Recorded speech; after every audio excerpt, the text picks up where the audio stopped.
l'Évangile du jour. Bonjour, j'espère que tu vas bien. Aujourd'hui, j'aimerais lire avec toi l'Évangile selon saint Jean, chapitre 16, versets 5 à 11. C'est un passage un petit peu mystérieux, mais qui vaut le coup qu'on creuse. Alors, on va creuser ensemble si tu veux bien. Maintenant, je m'en vais vers celui qui m'a envoyé, et aucun de vous ne me demande « Où vas-tu » ? Mais parce que je vous ai parlé ainsi, la tristesse a rempli votre cœur. Cependant, je vous dis la vérité, il vaut mieux pour vous que je m'en aille. En effet, si je ne m'en vais pas, le défenseur ne viendra pas vers vous, mais si je m'en vais, je vous l'enverrai. Et quand il sera venu, il convaincra le monde en ce qui concerne le péché, la justice et le jugement. En ce qui concerne le péché, parce qu'il ne croit pas en moi, la justice, parce que je m'en vais auprès de mon Père et que vous ne me verrez plus, le jugement, parce que le prince de ce monde est jugé. Waouh, voilà un passage bien mystérieux, une conversation avec Jésus qui vaut la peine de décortiquer. Jésus nous dit que peut-être ici, tu ne lui poses pas ou je ne lui pose pas la bonne question. Il nous dit, tu me demandes même pas où je vais. C'est vrai que voilà une clé de ma relation avec Dieu, peut-être de ta relation avec Dieu, apprendre à lui poser la bonne question. Des fois, on a des pourquoi qui restent sans réponse et qui nous hantent de l'intérieur. Peut-être que ce serait une bonne idée de te demander pourquoi. Dans quel but, Dieu, tu as permis cela? Dans quel but, Seigneur, tu as permis cela? Donc le premier point que je veux te porter aujourd'hui, c'est pose-toi les bonnes questions avec Jésus. Pose-toi la bonne question. Deuxième point, il parle de « je m'en vais » et ça déclenche un sentiment de solitude. Personne n'aime être seul.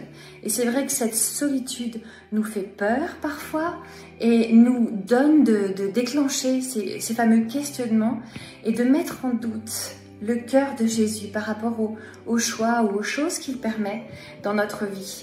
La réaction de la tristesse est normale, mais parce qu'on n'a pas envie d'être seul, mais c'est le moment de faire confiance à Christ en fait et aux choses qu'il permet, parce qu'en fait il est en train de te dire que peut-être que tu te sens seul, mais il y a quelque chose de mieux derrière.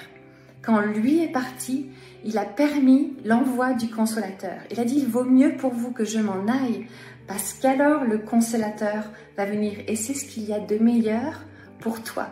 Donc, arrivez à lui faire confiance que le meilleur est à venir. Que oui, c'est vrai, même si parfois on passe par des sentiments de tristesse, des choses difficiles à comprendre, le meilleur reste quand même ce qu'il a prévu pour ta vie. Et le Saint-Esprit est venu, et 3 bénéfices que l'on voit clairement dans ce passage. La première chose, c'est la victoire sur le péché. Et oui, parce que en ayant vu Jésus, plusieurs ne l'ont pas cru, mais le Saint-Esprit a été envoyé pour nous aider à être convaincus de péché et à trouver Jésus. La victoire sur le péché passe par l'arrivée du Saint-Esprit dans nos cœurs et sur la terre. La victoire sur la justice aussi, parce que Jésus est monté auprès du Père et il est notre avocat. On ne le voit plus sur la terre, mais ça nous est avantageux. C'est une bonne chose pour toi parce que d'un seul coup, il est l'avocat, ton avocat, auprès du Père. Et la victoire sur le jugement, parce que la dernière grande victoire que Jésus va remporter, c'est la victoire sur la mort, la victoire sur l'ennemi. C'est lui qui va juger Satan et qui va permettre que cette guerre entre le bien et le mal se termine. Donc oui, il était bon pour nous, pour moi, pour toi, que le Saint-Esprit monte au ciel et que Jésus monte au ciel pour nous envoyer le Saint-Esprit, pour créer cette victoire sur le péché, sur la justice et le jugement. En fait, il est là. Tu n'es jamais seul. Jésus est avec toi et il a envoyé le Saint-Esprit qui est sa présence dans notre cœur. Quand tu dis « Je ne te comprends pas, Seigneur », eh bien, donne-toi la permission de lui dire cela et d'aller chercher les réponses et son réconfort dans ta situation et dans ta journée. Que Dieu te bénisse.